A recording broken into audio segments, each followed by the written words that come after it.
विमुद्रीकरण। विमुद्रीकरण की सही परिभाषा क्या है? तो देखो, ये सेकंड नंबर पे आओ, वह प्रक्रिया जिसमें सरकार वर्तमान मुद्रा को कानूनी तौर पर बंद कर देती है। जो मुद्रा चल रही है, जो करेंसी चल रही है, उसको कानूनी तौर पे बंद कर दिया जाता है बेटा, उसको कानूनी तौर पे बंद कर दिया जाता है जो करेंसी चल रही है। तो वह प्रक्रिया जिसमें सरकार वर्तमान मूल्य को कानूनी तौर पर बंद कर देती है, ध्यान रखना है, वह कहलाती है विमुद्रीकरण। विमुद्रीकरण को आम बोलचाल की भाषा में किस अन्य नाम से जाना जाता है? तो विमुद्रीकरण को हम नॉर्मल या तो डिमोनिटाइजेशन अंग्रेजी में कह देते हैं, और नोटबंदी हम इसको हिंदी में कह देते हैं। किसमें? हिंदी में कह देते हैं ना। नई मुद्रा इसमें अक्सर जारी होती है। क्या जारी होती है? नई मुद्रा जारी होती है। इनमें से कौन सा विमुद्रीकरण का एक प्रमुख उद्देश्य है? तो विमुद्रीकरण का बेटा याद रखना, काले धन का खात्मा बिल्कुल है जी, जाली नोटों की समाप्ति बिल्कुल, जब पुराने नोट ही नहीं चलेंगे तो जाली भी नहीं चलेंगे। अब पुराने आपके पास असली नोट है तो आप बैंक में जाओगे, जी बदल दो मेरे, जाली वाला तो वहां भी ना जाए क्योंकि उसी को पकड़ लिया जाएगा वहां पे। तो इसलिए जाली नोटों की समाप्ति भी इसका एक उद्देश्य होता है। और डिजिटल और कैशलेस अर्थव्यवस्था को बढ़ावा देना भी, क्योंकि कुछ टाइम के लिए करेंसी की कमी हो जाती है बहुत अर्थव्यवस्था में, ऐसे में अपनी मजबूरी में भी डिजिटल हो जाएगा फिर, ठीक है। तो ये उपर्युक्त सभी इसके ऑप्शन में आ जाएंगे। सरकार को किसी भी सीरीज के बैंक नोटों को बंद करने का कानूनी अधिकार किस अधिनियम से मिलता है? आपको पता है आरबीआई, आरबीआई का एक्ट आया 1934 में। इस एक्ट के तहत 1935 में आरबीआई का गठन किया गया। तो जो बंद करने की सरकार को पावर है आरबीआई के रिकमेंडेशन पे, लेकिन आरबीआई की सिफारिश पे सरकार किसी भी नोट को बंद कर सकती है। तो ध्यान रखना है, ये आरबीआई एक्ट के तहत ही सरकार को पावर प्राप्त है। भारत में अब तक कुल कितनी बार, एक बार लगा दो भाई पोल 48 पे, भारत में अब तक कुल कितनी बार विमुद्रीकरण किया जा चुका है? How many times in total has demonetisation been done in India so far? जल्दी से एक बार भाई इस वाले क्वेश्चन को देखते हैं, कितने साथी हमारे इस पे लेट जाते हैं, कितने साथी लेट जाते हैं, जल्दी से बताओ भाई।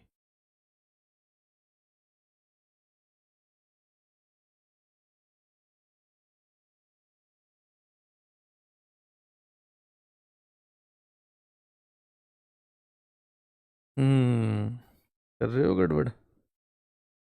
चलो भाई,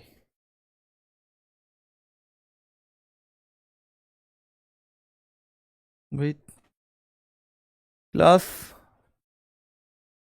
हाँ 83%, अरे बहुत शानदार भाई, बहुत शानदार। क्लास पसंद आ रही हो तो लाइक मत करना भाई, है ना, कभी क्लास को लाइक कर दो, पहले पढ़ लो 200-300 सवाल, अगर पसंद आए तभी लाइक शेयर करना, उससे पहले मत करना। तो 3 बार 1946, 1978 और 2016, ये 3 बार हुई है।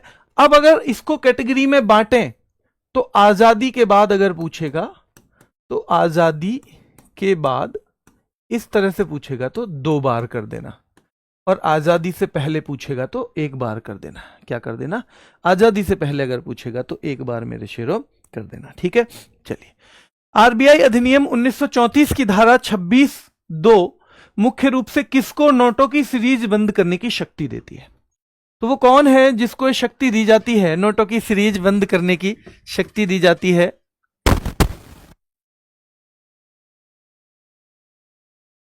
चलिए तो ध्यान रखना है, आरबीआई अधिनियम 1934 की धारा 26(2) मुख्य रूप से किसको नोटों की सीरीज बंद करने की शक्ति देती है? तो भाई केवल आरबीआई गवर्नर, केवल आरबीआई गवर्नर, केंद्र सरकार, सर्वोच्च न्यायालय या वित्त सचिव? तो ये केंद्र सरकार को देती है, क्या बताओ भैया, केंद्र सरकार को, लेकिन रिजर्व बैंक की सिफारिश रहेगी। क्या रहेगी? रिजर्व बैंक की सिफारिश। भारत में पहली बार विमुद्रीकरण किस तिथि को हुआ था? तारीख पूछ लेता भाई पहली वाली। भारत में पहली बार जो विमुद्रीकरण है वो कब हुआ है? 12 जनवरी 1946 को पहला विमुद्रीकरण था, आजादी से भी पहले वाला था। द्वितीय विश्व युद्ध में जो करप्शन हुआ, अच्छा लोगों ने इकट्ठा कर लिया पैसा गलत गसलत माध्यमों से, उस पैसे को निकालने के लिए जो तत्कालीन अंग्रेज सरकार थी उसने नोटबंदी की थी बेटा। ठीक है, तो 12 जनवरी 1946 इसका ऑप्शन रहेगा। वर्ष 1946 के पहले विमुद्रीकरण में कौन कौन से मूल्य वर्ग के नोट बंद किए गए थे? तो पहला जो विमुद्रीकरण है, देखो बेटा, इसमें दो में से एक ऑप्शन मिलेगा, ये 1000 और 10,000, लेकिन कहीं कहीं बेटा ये 500 भी दिया हुआ है, कहीं 500 भी दिया हुआ है, लेकिन ये ज्यादातर 1000 और 10,000 का ही नोट निकल के आता है, क्योंकि 500 का नोट, जब कल बहुत रिसर्च की ना मैंने, कई किताबों में भी गलत है, कई वेबसाइट पे भी गलत है, बहुत रिसर्च की, तो 500 रुपए का नोट तो 1980 के बाद राजीव गांधी जी के कार्यकाल में शुरू हुआ, शायद 1987 में। तो ये दो शायद ऑप्शन में आपको वही मिलेंगे, पर अगर 1000 और 10,000 हो ही ना और इसके गैल 500 और हो, और ऐसा भी कोई ऑप्शन ना हो कि इनमें से कोई नहीं, तो फिर ये मजबूरी बन जाएगी हमारा, है ना, ये मजबूरी बन जाएगी। 1946 में पहले विमुद्रीकरण के समय भारत के वायसराय, अब क्योंकि उस टाइम पीएम तो है नहीं, उस टाइम तो पीएम है नहीं, क्योंकि भारत की सरकार नहीं है, उस टाइम भारत की बागडोर किसके हाथ में है? वायसराय के हाथ में। तो कौन वायसराय था बेटा? वेवेल। 1946 के वक्त जो पहला विमुद्रीकरण हुआ, तो वायसराय से सवाल आता है और नाम है वेवेल, और प्रधानमंत्री उस टाइम पे कोई भी नहीं है। पहला विमुद्रीकरण, यानी पहले विमुद्रीकरण के दौरान भारतीय रिजर्व बैंक के गवर्नर पूछे जाते हैं। तो देखो, गवर्नर के बारे में मैं आपसे 2-3 सवाल बता दूं। देखो, आरबीआई के पहले गवर्नर पूछे, तो क्योंकि आरबीआई बना अंग्रेजों के टाइम पे, तो आरबीआई के, और अंग्रेज जो क्रीम पोस्ट थी ना, वो अपने लोगों को ही देते थे, तो आरबीआई के पहले गवर्नर भी कौन बने होंगे? भाई कोई अंग्रेज ही बने होंगे। अब ये सीडी देशमुख जो हैं, आरबीआई के पहले भारतीय गवर्नर थे, रिजर्व बैंक ऑफ इंडिया के पहले भारतीय गवर्नर, पहले भारतीय गवर्नर। ठीक है, अब एक सवाल आपने इनका ये देख लिया कि ये नोटबंदी के समय भी गवर्नर थे। एक सवाल और इनका बनता है, आजादी के वक्त भी आरबीआई के यही गवर्नर थे, आजादी के वक्त आरबीआई के गवर्नर। तो आजादी के वक्त भी आरबीआई के गवर्नर कौन है? वो सीडी देशमुख ही हैं। तो सीडी देशमुख से 3 सवाल बन सकते हैं बेटा। अकेले सीडी देशमुख जो हैं धुआंधार है भैया इनका मामला, 3 सवाल केवल इन्हीं से बन सकते हैं। ठीक है, चलिए, तो पहले विमुद्रीकरण के दौरान भारतीय रिजर्व बैंक के गवर्नर पूछे जाएंगे, तो आप सीडी देशमुख कर देना बेटा, सीडी देशमुख। प्रसिद्ध पुस्तक the course of my life किसने लिखी है? तो ध्यान रखना है, इन्हीं ने, सीडी देशमुख ने। इनका पूरा नाम था sir Chintaman Dwarkanath Deshmukh, C D Deshmukh. ठीक है, तो इनका पूरा नाम है बेटा सर चिंतामन द्वारकानाथ देशमुख, और इन्होंने ये पुस्तक लिखी है। The course of my life, my autobiography, एक पुस्तक बिल्कुल मिलती जुलती है जो ब्रिटेन के एक पूर्व पीएम ने लिखी थी। The course of my life ये सर चिंतामन द्वारकानाथ देशमुख ने लिखी है। वर्ष 1954 में आरबीआई द्वारा कौन सा सबसे बड़ा मूल्य वर्ग का नोट फिर से जारी किया गया? देखो, हमने देखा सबसे बड़ा मूल्य वर्ग, आज तक भारत में जितने भी करेंसी नोट बने हैं उसमें सबसे बड़ा जो करेंसी नोट है, जानते हैं आप कौन सा है? तो सबसे बड़ा करेंसी नोट 10,000 रुपए का ही है। करेंसी मतलब जो कागज का बना हुआ है, तो 10,000 का है। तो 10,000 का नोट आपको पता है 1948 में 46 में बंद कर दिया गया, पर 2000 में 1954 में फिर से शुरू किया गया, 1954 में, और 1000 का भी फिर से चला दिया बेटा, और एक नया और चला दिया 5,000 का, एक नया और चला दिया 5,000 का। तो ये 5,000 का नोट और शुरू हो गया था 1954 की अगर हम बात करें, तो ये सारे नोट फिर से शुरू हो गए। स्वतंत्र भारत का पहला विमुद्रीकरण किस वर्ष हुआ? 56वें सवाल पे एक बार पोल लगाओ तिवारी जी, देखते हैं मेरे साथी क्या बताते हैं इसमें।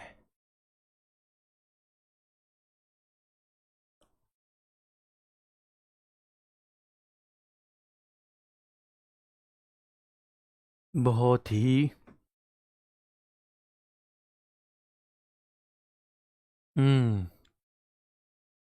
चलिए, 5,000 वोट तो धुआंधार चले हैं बच्चों की, हैं 6,000।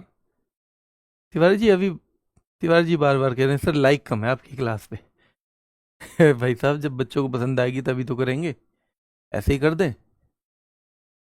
ये हमारे बच्चे हैं, ऐसे थोड़ी कर देंगे, पहले अच्छी तरह से देखेंगे ये आदमी ठीक है नहीं है, कहीं ऐसे तो नहीं है 50 सवाल अच्छे करवा के फिर नकली से सवाल करवा दे। बहुत बढ़िया भाई, 10,000 से ज्यादा वोट आ गए हैं और 84% साथी सही कह रहे हैं, तो भाई ठीक है फिर तो, है ना। पहली, दूसरी, तीसरी, स्वतंत्र भारत की पहली, तो ये हो जाएगा 1978, ठीक है, आजादी से पहले एक ही हुआ है। 1978 में जब दूसरी बार नोटबंदी हुई तब भारत के प्रधानमंत्री कौन थे भाई? लगा दो एक बार, लगाओ इसका भी पोल, ये बहुत महत्वपूर्ण सवाल है और मुझे लगता है इसमें बच्चे कुछ थोड़ा सा कंफ्यूज हो सकते हैं। 57 नंबर।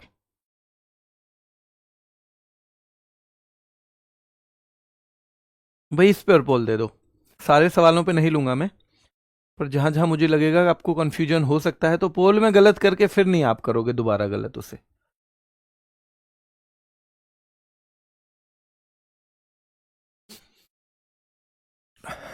हम्म हम्म ठीक है, मतलब आपकी इस बारे में कॉन्सेप्ट क्लियर है, अब इस तरह के ज्यादा सवाल नहीं लेंगे, ठीक है। मुरारजी देसाई कौन है? मुरारजी देसाई है बेटा, ठीक है। 1978 के विमुद्रीकरण के समय भारत के वित्त मंत्री कौन थे? तो वित्त मंत्री, देखो वित्त मंत्री, अब वित्त भी मंत्री है और एक और मंत्री होता है एचएम, होम मिनिस्टर, तो इससे मिलता जुलता नाम हो जाएगा वित्त मंत्री और यहां एचएम। एचएम पटेल कौन है? भारत के वित्त मंत्री। जो 1978 का विमुद्रीकरण है उसमें भारत के वित्त मंत्री हैं एचएम पटेल। कौन है? एचएम पटेल। एक सवाल और आता है शब्दों के मामले में, एचएम पटेल, ये इनका पूरा नाम है हीरू भाई मूलजी भाई पटेल। तो भारत का सबसे छोटा बजट भाषण शब्दों के मामले में बस 800 शब्दों में निपटा दिया था इन्होंने, 800 ही शब्दों में निपटा दिया था भैया एचएम पटेल साहब ने। तो ध्यान रखना है ये सबसे जो छोटा बजट भाषण था 800 शब्दों का वो वित्त मंत्री इन्हीं के नाम पे है। हालांकि समय के मामले में निर्मला सीतारमण के नाम पे है, जो समय देखा जाए तो निर्मला सीतारमण के नाम पे है अगर हम टाइम के बारे में बात करेंगे। 1978 की नोटबंदी के दौरान आरबीआई के गवर्नर कौन थे? तो सर सीडी देशमुख थे क्या? अरे जी ये तो भैया 1946 के दौरान थे। उर्जित पटेल थे क्या?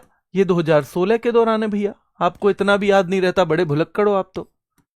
हाँ भैया हुए थोड़े से भुलक्कड़। सीडी देशमुख 1946 के दौरान है। तो IG Patel, IG Patel, IG Patel बेटा, है ना। एचएम पटेल वित्त मंत्री, तो 3 नाम आ गए। एचएम पटेल वित्त मंत्री हैं, मोरारजी देसाई प्रधानमंत्री हैं और बेटा आईजी पटेल आरबीआई के गवर्नर हैं। कौन है? आरबीआई के गवर्नर हैं। नहीं बेटा नोटबंदी 3 ही बार मानी जाती है, नोटबंदी 3 ही बार मानी जाती है। देखना एक बच्चे का सवाल है कोई ऊपर,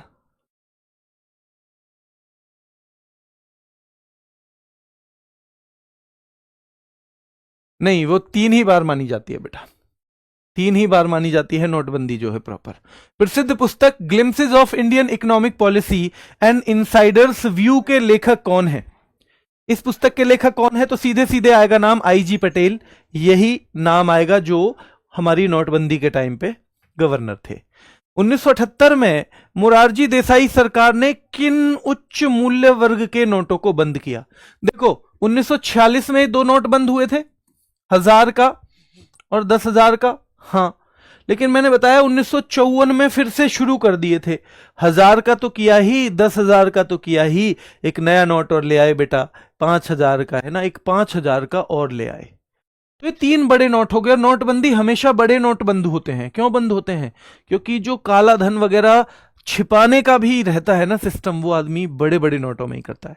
अब आपको अगर कोई पैसा छिपाना हो तो 500 रुपए का जेब में डालोगे ना आप, या ये कहोगे कि छिपा के ले जाने तो 2-2 रुपए की पूरी जेब भर के लेके जाओगे? नहीं लेके जाओगे ना 2-2 रुपए की पूरी जेब भर के। तो वही वाला सिस्टम यहां भी होता है। तो 1000, 5000 और 10,000 इन नोटों को फिर से बंद वहां पर किया गया था, है ना। 1000, 5000 और 10,000।